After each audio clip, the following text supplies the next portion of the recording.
नमस्कार दोस्तों। एक राजा ने अपने गुस्सैल स्वभाव के कारण अपने पुत्र की किसी गलती के कारण देश निकाला दे दिया। राजकुमार ने अपने पिता की आज्ञा तो मानी, पर चुपके से कुछ लाल अपने साथ रख लिए। फिर दुखी मन से महल को छोड़ दिया। चलते चलते वह दूर एक जंगल में पहुंच गया तो उसे एक साधु का आश्रम दिखाई दिया। साधु के चित्त को देखकर राजकुमार को थोड़ी शांति मिली। फिर वह वहीं साधु को दंडवत कर बैठ गया। साधु ने जब एक अजनबी की दुखी शक्ल और कीमती पोशाक देखी तो पूछा, बच्चा तुम कौन हो, यहाँ कैसे आए हो?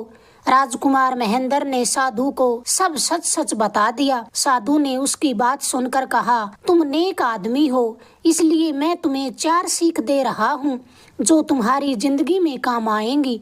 तुम इन पर जरूर अमल करना। पहली ये कि परदेश में एक से भले 2 होते हैं। दूसरी ये कि परदेश में कभी दूसरे के हाथ का बनाया हुआ खाना नहीं खाना। खाना भी पड़े तो पहले किसी जीव को खिला देना। तीसरी ये कि परदेश में किसी दूसरे की बिछाई चारपाई पर मत सोना। सोना भी पड़े तो पहले बिस्तर की अच्छे से जांच परख कर लेना। चौथी सीख ये कि कभी दुश्मन के जाल में फंस जाओ तो नरमी से या फिर ज्ञान की बातें सुनाकर अपने लक्ष्य को प्राप्त करना। साधु की सीख ध्यान में रख राजकुमार आगे की ओर चल पड़ा। कुछ दिन बाद राजकुमार ने देखा कि एक चील एक कछुए के बच्चे को लेकर उड़ती हुई जा रही है। संयोगवश कछुए का बच्चा चील के पंजे से निकलकर नीचे गिर गया। राजकुमार ने कछुए के बच्चे को तड़पते देखा तो उसे बड़ी दया आई। उसने उस कछुए के बच्चे को उठाकर अपने कंधे पर रखा और चल पड़ा। कुछ दिन चलने के बाद राजकुमार को जंगल में एक मनोहर सी जगह दिखाई दी। राजकुमार ने वहीं से कुछ जंगली फल फूल खाए और कछुए के बच्चे से कहा, तुम यहाँ आराम से बैठो, मैं थोड़ी देर सो जाता हूँ। इतना कहकर राजकुमार एक पेड़ के नीचे सो गया। उसी पेड़ पर एक सांप और कौआ रहते थे। उनका दस्तूर ये था कि जब भी कोई यात्री उस पेड़ के नीचे सोता या आराम करता तो सांप उसे डस लेता और कौआ उसकी आंखें निकाल लेता। आज जब सांप ने किसी को पेड़ के नीचे सोते देखा तो उसने उसे डस लिया। उसके डसते ही राजकुमार के प्राण निकल गए। कछुए के बच्चे ने ये देखा तो राजकुमार के ऊपर चढ़कर खूब रोने लगा। अगले ही पल कौए ने जब राजकुमार की आंखें निकालनी चाही तो कछुए ने झपटकर कौए की गर्दन को पकड़ लिया। कौए ने फिर सांप को पुकारा तो सांप वहां पर आ गया। सांप ने जोर से कछुए को डंक मारा। कछुए ने अपना मुंह अपने खोल के भीतर कर लिया।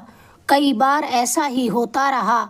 जब सांप का कछुए पर कोई बस न चला तो उसने कछुए से प्रार्थना की, तुम मेरे मित्र को छोड़ दो।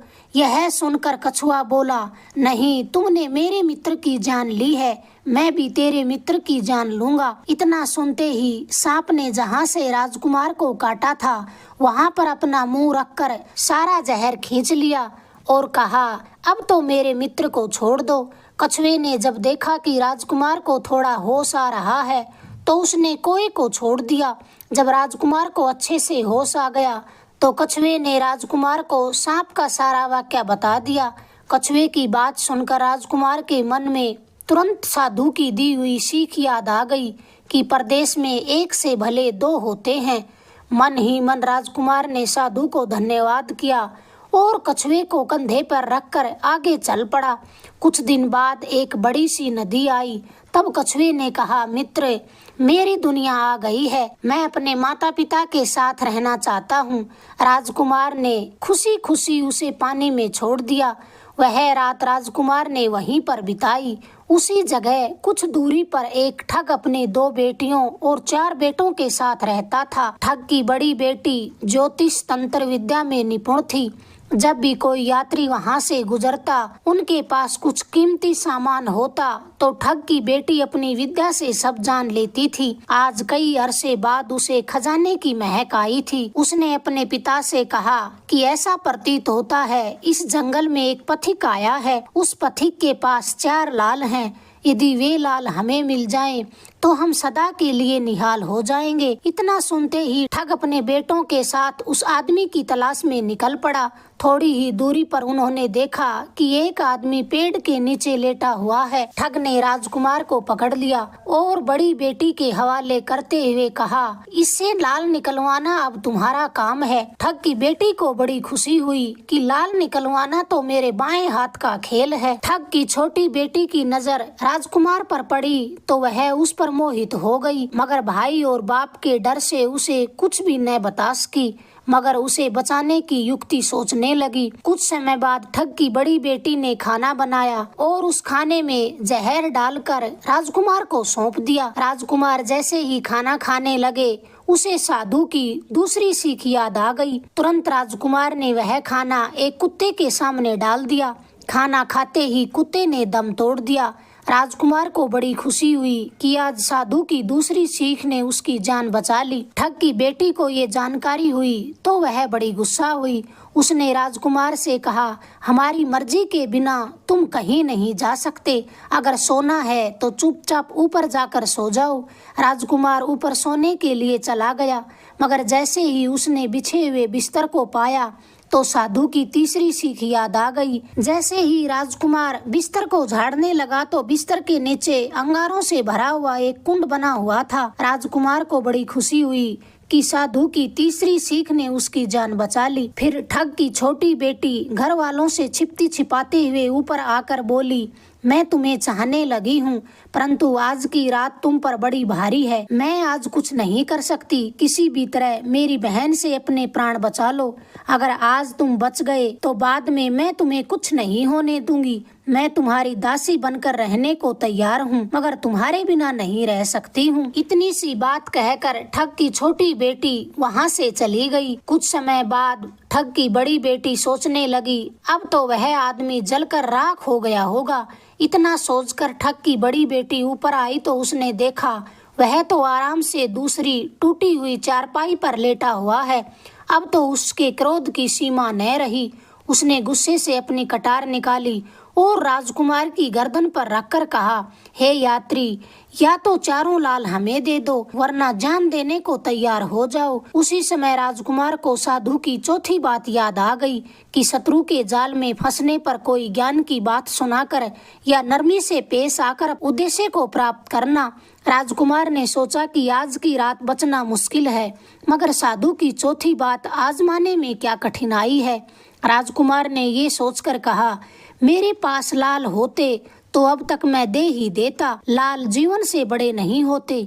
यदि तुम मुझे मारोगी तो वैसे ही पछताओगी जैसे राजा तोते को मारकर पछताया था। ठग की बड़ी बेटी बोली, कौन तोता, कौन सा राजा, क्या बकवास कर रहे हो तुम। राजकुमार ने कहा, यह तुम नहीं जानती, मगर मेरी बात ध्यान से सुनो। एक राजा के पास समझदार पढ़ाया हुआ तोता था। उस तोते का कोई मोल न था। एक दिन वह राजा तोते को गंगा स्नान करवाने के लिए ले गया। राजा तोते को घाट पर बैठाकर स्वयं स्नान करने लगा। तभी तोते की नजर पानी में बहते हुए एक फल पर पड़ गई। तोते ने उसे पहचान लिया कि यह तो अमर फल है। तोते ने अमर फल को लिया और राजा के पास पहुंच गया। तोते ने कहा, महाराज, यह अमर फल है, इसे खा लीजिए। राजा ने सोचा, मैं अकेला खाकर क्या करूंगा, इसे तो बाग में लगाऊंगा और फिर जब इस पर बहुत से फल लगेंगे तो सबको खिलाकर सबको अमर करूंगा।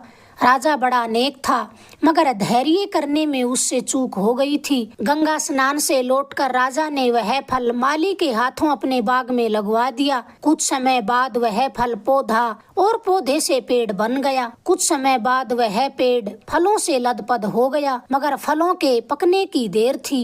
एक दिन पहला फल पककर नीचे गिरा तो एक सांप ने उसे सूंघ लिया, जिसके कारण सांप का जहर फल में चला गया। अब वह पका हुआ फल जहरीला बन गया था। अनजान माली वह जहरीला फल लेकर राजा के पास पहुंचा।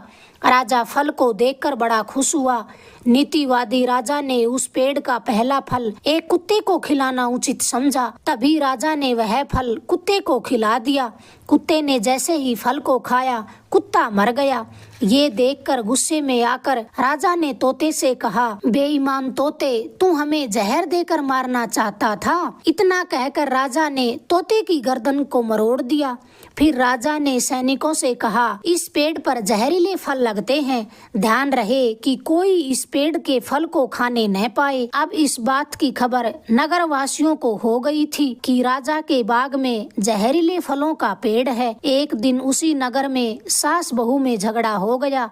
बुढ़िया ने कहा, मैं ही जाकर राजा के बगीचे से वह जहरीला फल खा लेती हूँ, फिर तुम आराम से रहना। इतना कहकर बुढ़िया छुपते छुपाते राजा के बाग में पहुँच गई और उसी पेड़ से एक फल को तोड़कर खा लिया। फल को खाते ही बुढ़िया जवान और सुंदर हो गई। राजा को ये समाचार मिला तो उसे सब बात समझ में आ गई। राजा को अपने समझदार तोते की याद आई और वह फक से रोने लगा कि मैंने व्यर्थ ही अपने तोते को मार डाला। सच में यह तो अमर फल ही है। महेंद्र की कहानी समाप्त हुई तब तक सवेरा हो गया था। ठग की बड़ी बेटी ने कहा, आज तो तुमने मुझे अपनी बातों में फंसा लिया, मगर आज रात मेरी छोटी बहन की बारी है, वह तुम्हें हरगिज जिंदा न छोड़ेगी। जब ठग की छोटी बेटी को पता चला कि महेंद्र सिंह जिंदा और सही सलामत है तो उसे खुशी का ठिकाना न रहा। अपनी बहन को दिखाने के लिए ऊपरी मन से कहने लगी, तुम निश्चिंत रहो बहन, आज रात मैं इससे लाल निकलवा कर ही रहूंगी। दिन बीता और रात हुई। तब ठग की छोटी बेटी राजकुमार के पास गई और कहने लगी, भगवान का शुक्र है जो तुमने अपनी जान चालाकी से बचा ली। राजकुमार ने कहा, तुम सब ये काम क्यों करते हो? ठग की बेटी कहने लगी, ये तो हमारी रीत है। मेरे भाई और बाप यात्रियों को पकड़ लाते हैं और हम बहनें उनसे माल निकलवाती हैं, फिर उन्हें मार देती हैं, मगर मैंने तुम्हें अपना मालिक मान लिया है, दासी समझकर मुझे अपना लो। राजकुमार ने कहा, अगर तुम्हारे बाप को पता चला तो क्या वो हमें एक होने देंगे? क्योंकि मैं भी तुम्हें चाहने लगा हूँ। तुम्हें देखते ही मैं समझ गया था कि तुम नेक दिल लड़की हो। ठग की बेटी ने कहा, तुम अब चिंता न करो, आज रात ही हम दोनों यहाँ से भाग चलेंगे। इतनी दूर जाएंगे कि मेरे परिवार वाले वहाँ कभी नहीं पहुँच सकते। राजकुमार बोले, मगर ये सब कैसे होगा? वह कहने लगी, यहाँ से निकलने का एक ही उपाय है। मेरे बापू के पास 2 ऊँटनियाँ हैं, जिनमें एक तो दिन भर में 60 कोस दौड़ती है और दूसरी 100 कोस दौड़ती है। तुम बड़ी ऊँटनी को चुपके से खोल लाना, तब तक मैं कुछ धन बांध लूंगी। आधी रात हुई तो राजकुमार ठग की छोटी बेटी का इशारा पाकर ऊँटनी को खोलने चला गया। तब तक ठग की छोटी बेटी ने बहुत सा माल बांध लिया। दोनों ऊँटनी पर सवार होकर चल पड़े। इधर जब सवेरा हुआ तो ठग ने देखा कि मुसाफिर और उसकी छोटी बेटी दोनों गायब हैं। उसने सोचा कि निसंदेह वह बदमाश मेरी बेटी को भगा ले गया है। ठग ने उनका पीछा किया, मगर सब बेकार था।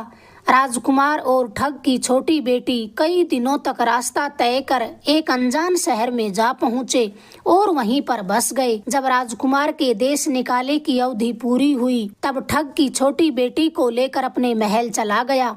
उधर राजा भी अपने बेटे की जुदाई में पागल सा हो गया था। अब बेटे को देखा तो खुशी से फूला न समाया। ठग की बेटी और राजकुमार का धूमधाम से विवाह हुआ। प्यार और विश्वास की जीत हुई। पति पत्नी हंसी खुशी दिन गुजारने लगे। अगर आपको ये कहानी पसंद आई, प्लीज चैनल को लाइक करें, शेयर करें, सब्सक्राइब करें। धन्यवाद दोस्तों।